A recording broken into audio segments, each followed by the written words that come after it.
Good morning, class. Oh, may bala ka pa palang pumasok, Mr. Garcia. Sorry po ma'am, nalit lang po ako ng gising. Bilisan mo at maupo ka na. Okay ka lang? Ah, oo Mia. Sige, mauna na ako ah. Ingat ka ha. Ba't ngayon ka lang? At saka ba't ang bababa ng mga grades mo, ha? Ma, nahihirapan po kasi ako. Anong mahirap?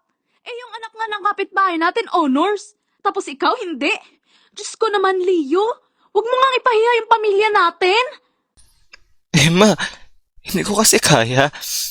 Nahihirapan po ako. Pasensya ma kung hindi ako yung anak mo na laging honor student at napakatalino. Hindi ko naman kasi kaya lahat yun ma eh. Hindi ako tulad ng anak ng kapitbahay natin. Kaya wag mo naman po ako pagkumpara. Pagod na ako. Ayoko na. Paalam.